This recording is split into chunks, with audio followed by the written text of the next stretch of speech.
Missouri, 2004. In the quiet heart of Brookdale, a small town surrounded by endless farmland, a young teacher's life was brutally cut short, and for nearly 2 decades, her killer remained a ghost. This is the story of the investigation that refused to die and the shocking arrest that shattered a community's peace.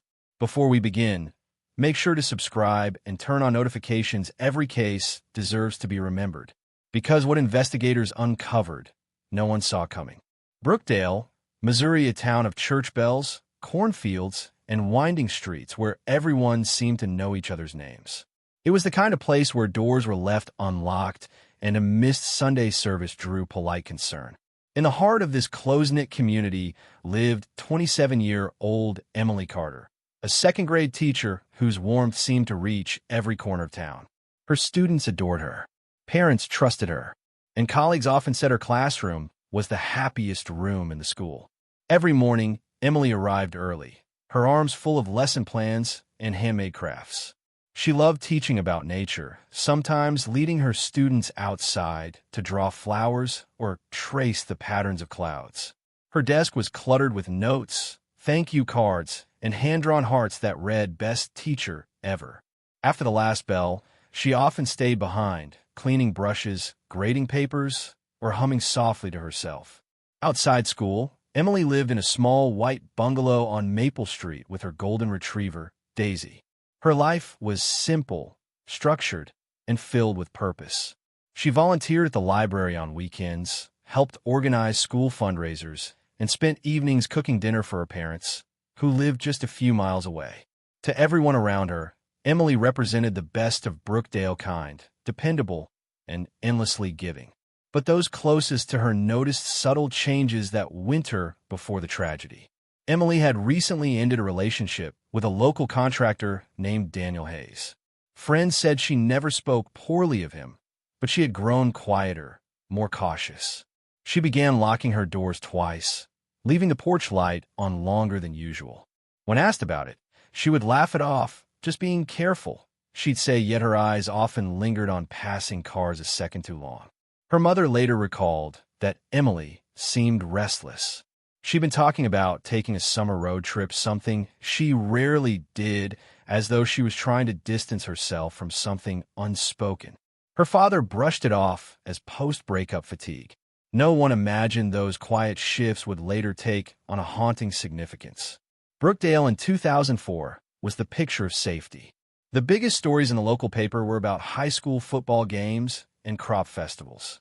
People left their windows open in spring, and children played until sunset without fear.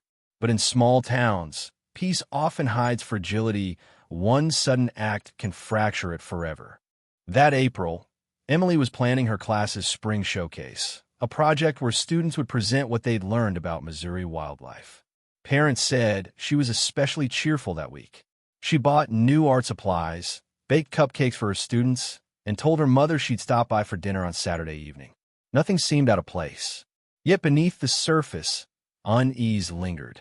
She had mentioned to a colleague that she felt like someone's been watching me, though she quickly changed the subject when pressed. It was a fleeting remark that no one thought to report, at least not until it was too late. The Friday before she vanished, she stayed late at school, organizing binders and lesson plans. Security footage showed her locking the classroom door at 6:42 p.m. and waving good night to the janitor. That was the last ordinary evening she would ever have. In hindsight, there were moments barely noticeable that painted a subtle warning. Her cautious glances, her new habit of keeping her blinds drawn, the faint tremor in her voice when she said goodbye. On the surface, Emily Carter's life was peaceful and pure, a reflection of everything good about small-town America. But in the quiet corners of her days, shadows were beginning to form. And then came a night she didn't show up for dinner. Her parents waited by the window, plates growing cold, the phone silent. Outside, the wind rustled through the lilacs that lined Maple Street, unaware that Brookdale's innocence was about to shatter forever. What could have happened to someone so loved, so rooted in her community? April 17th, 2004, a warm Missouri Saturday, when the scent of lilacs drifted through the air and the streets of Brookdale hummed with spring life. Families mowed lawns, children played in sprinklers, and no one could have guessed that the peace of this small town was about to fracture forever. That morning, Emily Carter woke early. She called her mother around 9 a.m., confirming dinner plans for that evening. Her voice was cheerful, steady. She promised to bring her father's favorite dessert from the bakery downtown. Around noon, she stopped by the school to drop off extra supplies for Monday's class. Surveillance cameras captured her leaving just after 2 p.m., carrying a reusable tote and a bouquet of tulips gifted by one of her students. From there, Emily's movements were ordinary, heartbreakingly so.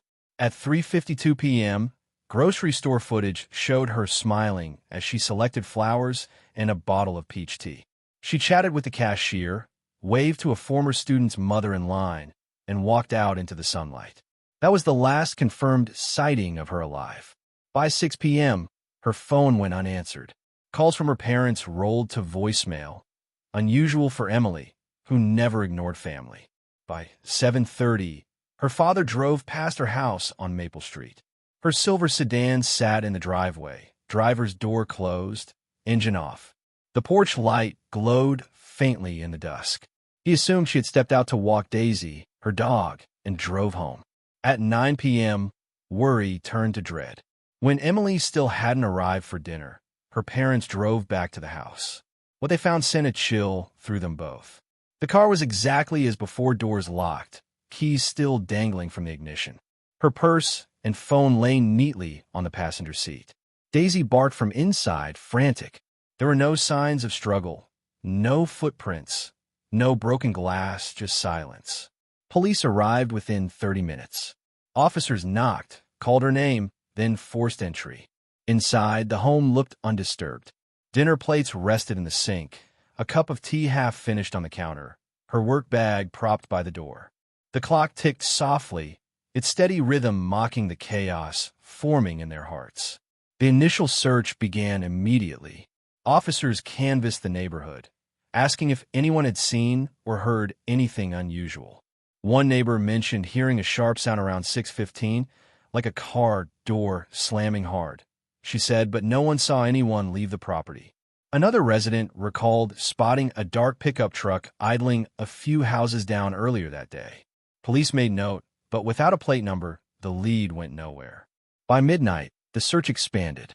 Flashlights cut through wooded trails and open fields. Volunteers joined officers, and Daisy was turned over to Emily's parents.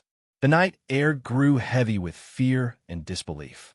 At dawn, Brookdale awoke to the unfamiliar sound of helicopter rotors circling overhead. Local news crews arrived, broadcasting the words that would grip the town for months. Beloved teacher missing. Students gathered outside the school gates, clutching handmade posters with her photo, their small faces etched with confusion and worry. Detectives tried to stay optimistic. Perhaps she had left willingly to escape, to clear her head. But deep down, every officer sensed it. Something was terribly wrong. Her car, her house, her dog, everything pointed to a disappearance that made no sense.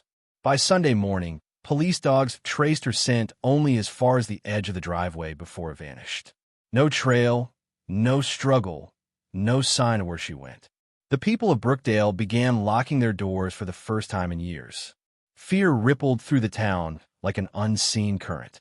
What could have happened in those few short steps between her car and her front door, and who was the last person to see Emily Carter alive? 3 days after Emily Carter's disappearance, Brookdale's peaceful rhythm broke under the weight of dread. Flyers with her smiling face lined telephone poles. Search teams combed through fields, and the once quiet woods surrounding the town were alive with the sounds of boots and dogs. The community clung to hope, but by the third morning, even optimism had begun to fade. At 6:47 a.m. on April 20th, a local jogger named Lisa Monroe took her usual route along the old quarry trail, a narrow path just outside town that wound through thick brush and pine.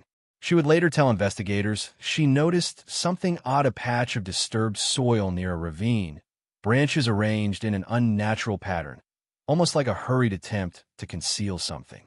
Curious but uneasy, she stepped closer. The smell hit her first. Then, a glimpse of fabric beneath the dirt's soft blue. the color of Emily's favorite spring sweater. Lisa ran screaming toward the main road, flagging down a passing truck. Within minutes, deputies from the Brookdale Sheriff's Department arrived and taped off the area. The moment the first shovel hit the ground, the case changed from a missing person to a murder. The body was found in a shallow grave, covered with leaves, branches, and a thin layer of soil. Emily Carter's remains were identified almost immediately. There was no mistaking her golden hair. The silver bracelet engraved Teach, Love, Inspire, still resting on her wrist. Her belongings, car keys, purse, jewelry were missing, but detectives quickly realized it wasn't a robbery. Nothing about the scene suggested theft. It suggested control. Forensic teams arrived within hours. They photographed every inch, collected soil samples, fibers, and even tree bark. The site was methodical, the work of someone who knew the terrain, perhaps a local.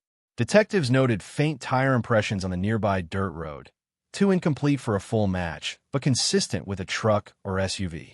Footprints, partial and overlapping, told them at least one person had dragged the body to its final resting place. It was both violent and deliberate.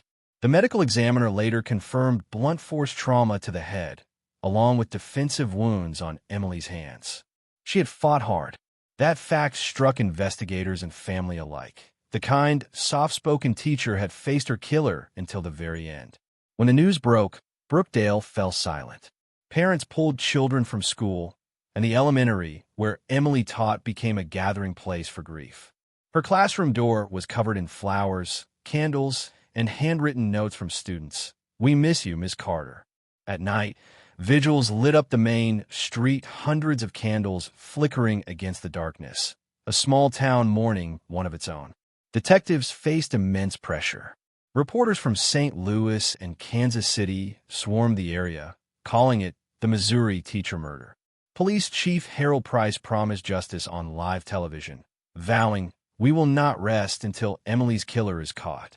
But behind closed doors, the reality was grim. Evidence was thin. The partial DNA collected from beneath her fingernails was too degraded to produce a clear profile. No weapon was found. The fibers on her clothing matched nothing in existing databases. Every lead evaporated within days.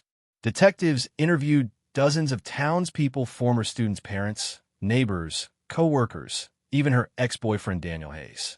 No one stood out. Everyone had theories, but no one had answers. And without answers, fear metastasized. In the weeks that followed, Brookdale changed.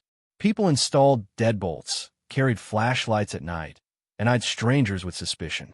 Emily's murder was more than a crime. It was a rupture in their collective trust, a wound that wouldn't heal. The town grieved, investigators searched, and the question hung heavy in the air like Missouri humidity. Who could harbor such darkness beneath Brookdale's peaceful surface, and why Emily Carter? The early months following the discovery of Emily Carter's body were a blur of exhaustion, grief, and unanswered questions. Brookdale, once a quiet town defined by school fairs and church picnics, had transformed into a place of whispers and watchful eyes. Everyone wanted justice, but no one knew where to look.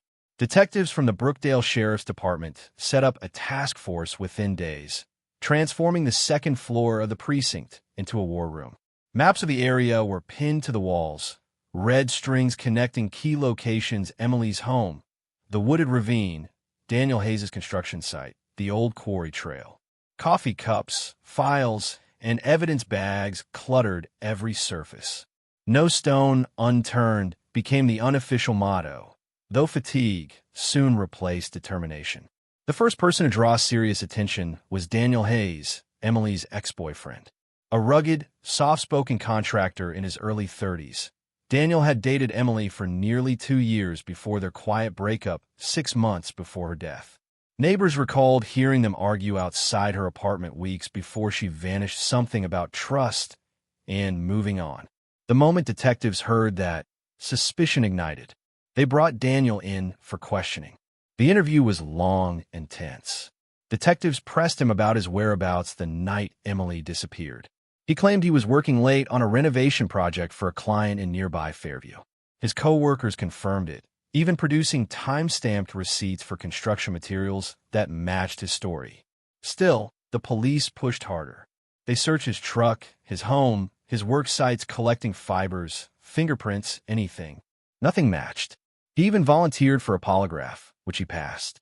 When the results came back clean, the investigation's momentum faltered. Daniel wasn't the killer, at least, not on paper. Attention then turned to a mysterious dark pickup truck seen idling near Emily's street the night she vanished. Several neighbors described it black or dark blue, possibly a Ford F-150 with tinted windows, but no one caught the license plate. It was the only unfamiliar vehicle in the area that night, and its appearance felt chillingly deliberate. Detectives scoured traffic cameras, local parking lots, and regional DMV records, searching for matches.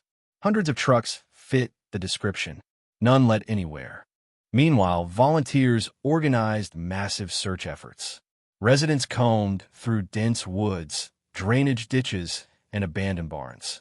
Local fishermen dragged nearby ponds for evidence. The Missouri State Police joined in, bringing cadaver dogs, drones, and specialized forensic teams. Helicopters buzzed over cornfields for weeks, while local businesses donated food and supplies to the search teams. The entire community wanted closure, but every search ended the same way. Nothing new. The phone lines of the sheriff's department rang nonstop. Tip after tip poured in alleged sightings of Emily before her death, people claiming to have overheard confessions in bars, and even anonymous letters mailed from neighboring counties. Detectives followed every lead, driving hours only to find stories that crumbled under scrutiny. The frustration was palpable. As summer turned to fall, the case lost its heat. Media coverage dwindled. Reporters moved on to fresher headlines, leaving behind only occasional updates on the anniversary of her death. Inside the precinct, detectives continued working, but morale had begun to erode. The evidence board grew cluttered with unanswered questions. Brookdale itself changed. Fear became a quiet resident. Parents no longer let their children walk to school. Porch lights stayed on all night. The once bustling Main Street began closing earlier each evening. Conversations at the diner always seemed to circle back to Emily, who could have done it, and whether the killer still lived among them. By the time the first anniversary of Emily Carter's murder approached, the investigation had stalled. The leads were cold, the witnesses silent, and the evidence inconclusive. Yet, deep down, every investigator felt the same haunting suspicion that something vital had been overlooked, something hidden in plain sight, waiting for the right eyes to notice. And until they found it, Emily's killer would remain a ghost in Brookdale. By early 2006, nearly 2 years after Emily Carter's murder, the once-burning investigation had faded into a chilling silence. The whiteboards that once displayed maps, photos, and leads had been wiped clean. The task force, once bustling with energy and determination, was quietly disbanded. Detectives were reassigned to new cases, and the Brookdale Police Department returned to its normal rhythm, though nothing in town felt normal anymore. The case file, thick with reports, photographs, and transcripts, was placed into a heavy cardboard box marked Carter, Emily Homicide, 2004, and filed away in the department's evidence storage. Inside, sealed plastic bags held the remnants of a tragedy. Strands of hair, fragments of fabric, soil samples, and photographs taken under the harsh glare of floodlights in that wooded ravine. None of it had been enough.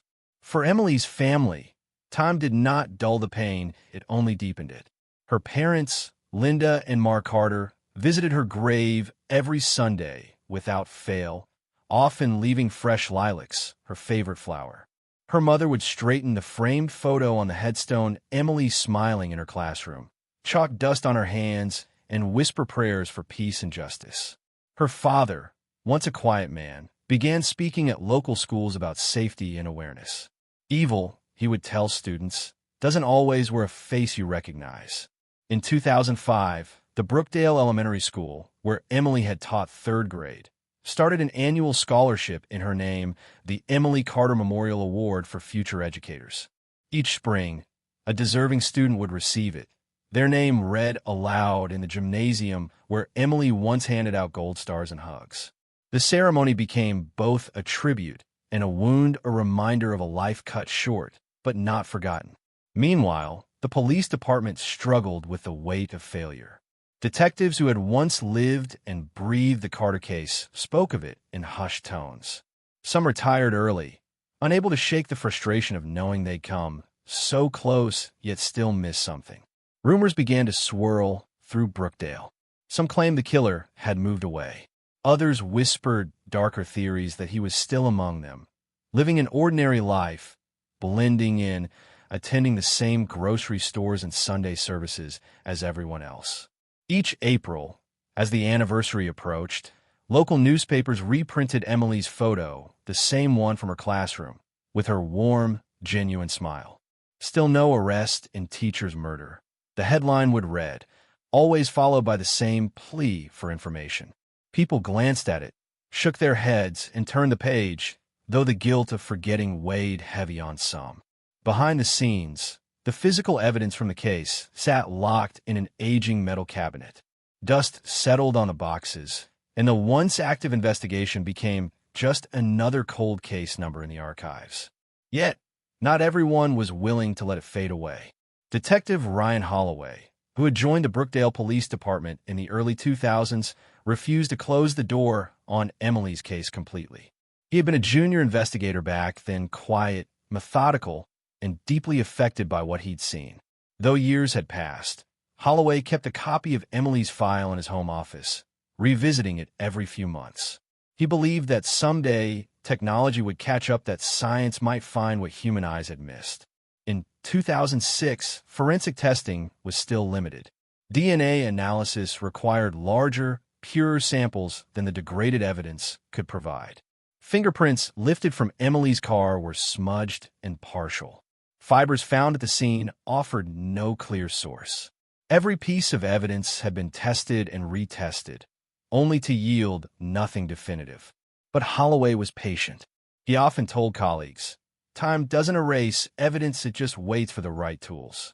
Brookdale moved on, at least outwardly. New families arrived, businesses reopened, and life crept back into the quiet streets. Yet those who had lived through that dark spring never truly forgot. For them, Emily Carter wasn't just a headline or a tragedy. She was a daughter, a teacher, a friend. And while the world around her memory grew quieter, deep in a forgotten storage unit on the edge of town, the evidence still waited silent, but not gone. Because sometimes the passage of time doesn't bury the truth. It preserves it. Nearly 2 decades had passed since Emily Carter's murder. The once bustling classrooms of Brookdale Elementary had long been repainted, her students grown into adults, and the small Missouri town had tucked the memory of 2004 into its collective subconscious. But in 2023, a quiet revolution was sweeping through Missouri's cold case division, one powered not by hunches or witnesses, but by science. That year, state investigators launched a new initiative aimed at re-examining unsolved homicides through the lens of modern forensics. DNA technology had advanced far beyond what was possible in 2004. Trace evidence once deemed too degraded could now be amplified and analyzed through next-generation sequencing. It meant that every fiber, every speck of dust, every microscopic cell collected decades ago could suddenly speak if someone cared enough to listen. Detective Ryan Holloway, now a seasoned investigator, had waited years for this moment. He personally requested that Emily Carter's evidence be pulled from storage. The box was retrieved from a back shelf in a dimly lit evidence room, still marked with the faded label, Carter, Emily, 2004. Inside, each item remained sealed, preserved in the same condition it had been left in years earlier. Among them was a single fingernail scraping collected from Emily's right-hand, a detail once thought insignificant. Holloway contacted the state lab in Jefferson City, requesting that the samples be reanalyzed using advanced touch DNA testing and forensic genealogy mapping. Weeks passed in silence. Then, one ordinary Tuesday afternoon, his phone rang. It was the forensic analyst, and her voice trembled with excitement. "Ryan," she said, "we got a hit." The new analysis had produced a partial male DNA profile from beneath Emily's fingernails, a match that had never appeared in earlier databases. This time, The genetic code matched an unknown male profile listed in CODIS, the National DNA Index. But the real breakthrough came when forensic genealogists entered that partial DNA into a public genealogy network, building family trees from distant relatives who had voluntarily uploaded their DNA to ancestry databases. Over weeks, scientists meticulously constructed a web of connections, second cousins, great uncles, distant branches of a family tree scattered across the Midwest. Through process of elimination, one name surfaced again and again: Michael R. Benson. The name sent a ripple through the investigative team. Benson had once lived in Brookdale, less than 2 miles from Emily's home. He was 24 at the time of her murder, young, quiet, with no major criminal record beyond minor misdemeanors and a trespassing citation. According to old employment records, he had worked as a local handyman, taking small repair jobs around town. Detectives began retracing his life. Benson had moved out of Brookdale in the summer of 2004, just weeks after Emily's death. He relocated to southern Arkansas, changed jobs frequently, and never stayed in one place for long. He had no social media, no close family ties, and no reason anyone could recall for his abrupt departure. When investigators pulled his name through state databases, they discovered something else: work invoices showing that Benson had completed a minor fence repair at Emily Carter's home just 3 weeks before her disappearance. Detective Holloway froze at the sight of the document. 19 years of silence, and now, a name from the past had reemerged like a ghost. Still, Holloway knew DNA was not a confession. It was a clue, a whisper, not a shout. They needed more: corroboration, motive, a trail connecting Benson's movements to that fateful April day. The team quietly reopened Emily's file under a new classification: active homicide investigation. They cross-referenced old phone records, re-interviewed former witnesses, and studied maps of cell tower data from 2004. Piece by piece, the puzzle began to align. Benson's name wasn't just a coincidence. It was the long-awaited thread pulling the truth out of 2 decades of darkness. But if Benson was indeed the man behind Emily Carter's murder after all these years, how would they find him now? And more importantly, would justice finally catch up? It was a cold January morning in 2024 when the quiet of a Jefferson City neighborhood was broken by the sound of police radios and the soft crunch of boots on frost. After nearly 2 decades of searching, investigators from the Missouri Cold Case Division finally stood outside a small, beige bungalow on the outskirts of town. The name on the mailbox read Michael R. Benson, the man whose DNA had matched the sample from beneath Emily Carter's fingernails. Detective Ryan Holloway waited on the porch, heart pounding. Inside, Benson was just beginning his day, coffee brewing, local news humming faintly from the television. When the knock came, he opened the door without hesitation. "Michael Benson?" one officer asked. He nodded. "You're under arrest for the murder of Emily Carter." For a moment, time seemed to stop. Benson's face drained of color. "That was 20 years ago," he muttered, almost to himself, as handcuffs clicked into place. The arrest was filmed on body cameras. Within hours, word spread like wildfire through Brookdale and beyond. The local news headline read, "Missouri 2004 cold case solved, arrest shocks community." For residents who had long given up hope, it felt surreal. The man accused of killing their beloved teacher wasn't some nameless drifter. He had once lived among them, worked in their homes, smiled in passing. Detectives first broke the news to Emily's parents. Her mother, Linda Carter, wept softly, clutching the framed photo of her daughter she kept by the window.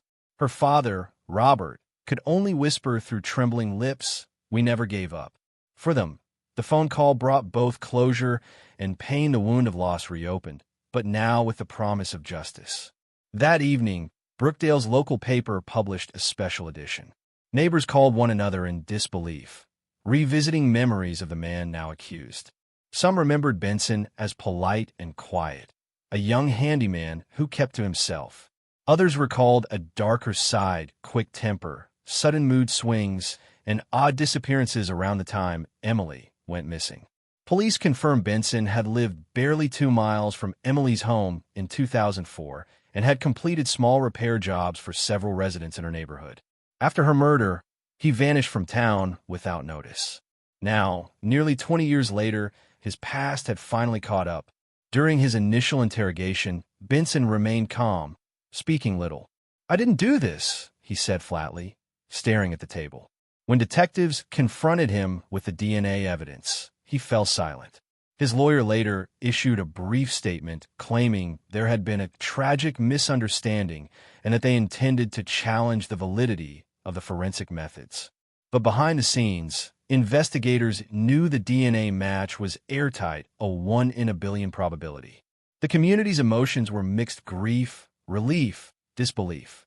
Candlelight vigils were held again for Emily, this time not in mourning, but in remembrance. Her former students, now adults, shared memories online: her kindness, her laughter, the way she made learning feel safe. Social media filled with tributes. Justice for Miss Carter finally.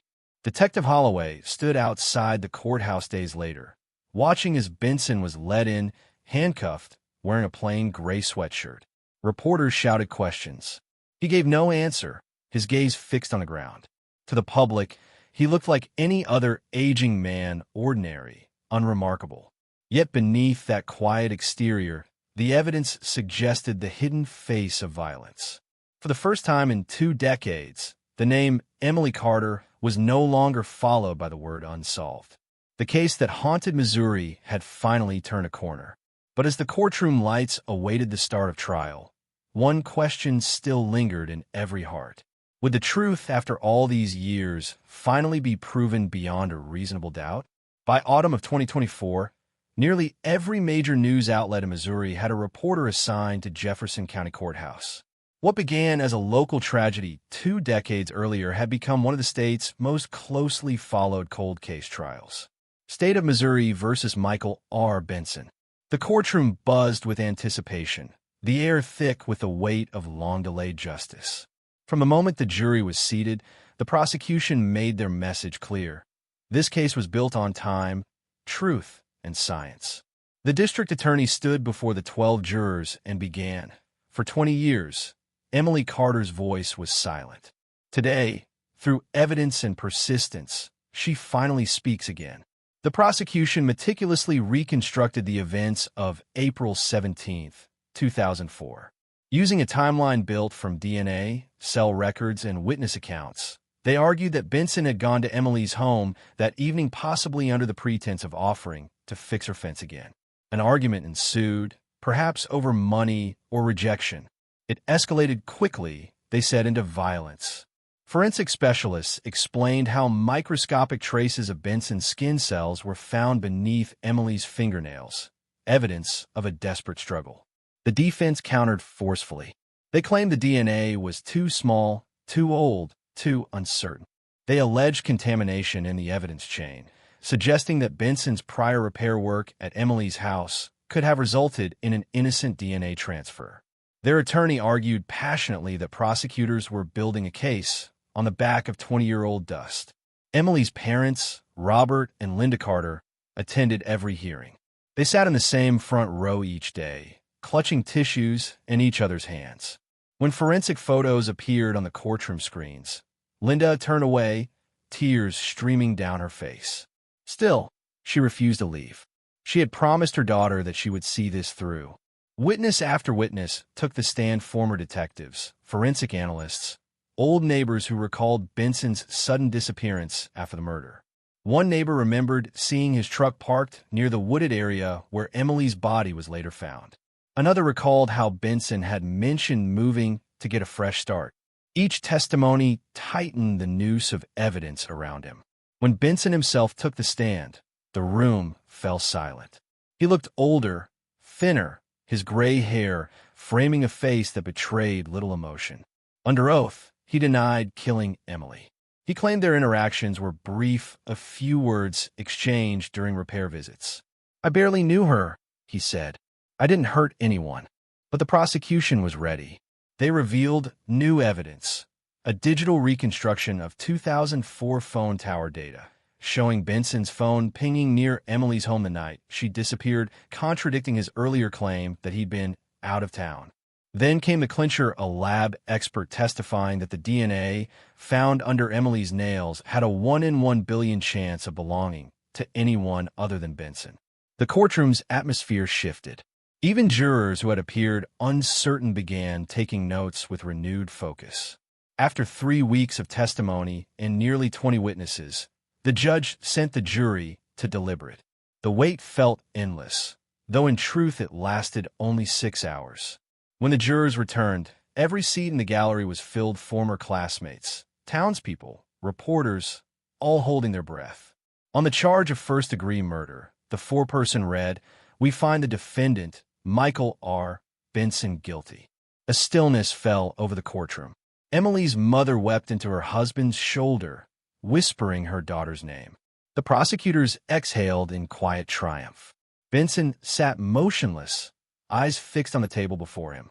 Outside, cameras flashed as the verdict spread across Missouri. After 2 decades, Brookdale had its answer and its justice.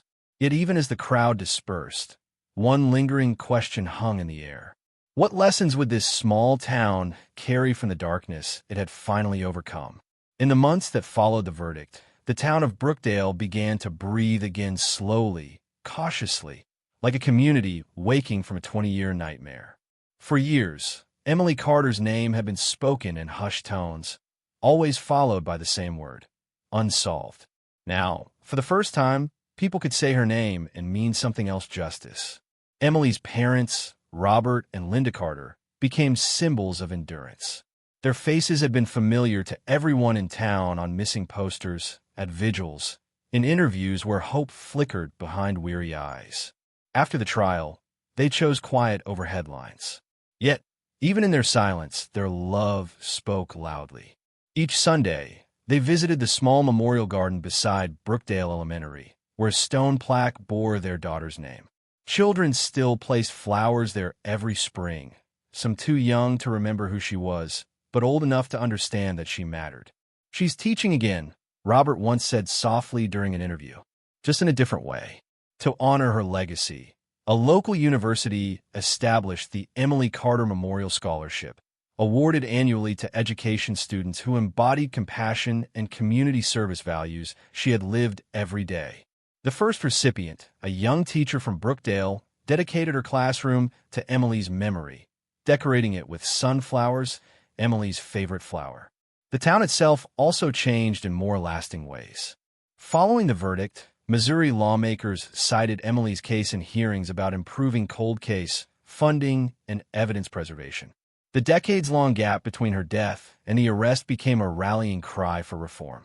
Lawmakers proposed legislation requiring long-term DNA storage and regular retesting of evidence using emerging technologies. One senator remarked, "Justice delayed should never mean justice denied." Detective Ryan Holloway, who had refused to give up on Emily's case, was promoted to lead a new cold case task force, tasked with reviewing other unsolved homicides across the state. Emily's case reminded us that no file is too old, no evidence too small, he said during a press conference. Sometimes, time itself becomes our ally. For Brookdale, the emotional wounds took longer to mend. The once tranquil town that had been scarred by fear and suspicion finally began to rebuild its sense of peace. The annual candlelight vigil in Emily's honor transformed from a symbol of sorrow into one of resilience. Families gathered not to mourn, but to remember the kindness of a teacher who had touched so many lives and to celebrate the power of perseverance. Local media outlets later produced retrospectives on the case, calling it a blueprint for how science and dedication can resurrect truth from the ashes of time. True crime enthusiasts studied it in documentaries and podcasts, emphasizing how the use of forensic genealogy had turned what was once an unsolvable mystery into a model for future investigations. Yet, for those who truly knew her, the victory came with an ache that never fully healed. Robert and Linda still spoke of Emily in the present tense as if she were just out of reach. "Closure," Linda once said in a television interview, "doesn't mean the pain ends. It means you can finally stop running from it." The final lines of her memorial service program, reprinted after the trial, read, Justice is not about time. It's about truth, and truth always finds its way home.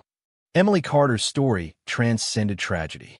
It became a testament to patience, science, and the unyielding love of a family that never stopped believing. Her life, once stolen in silence, continued to teach in ways no classroom ever could.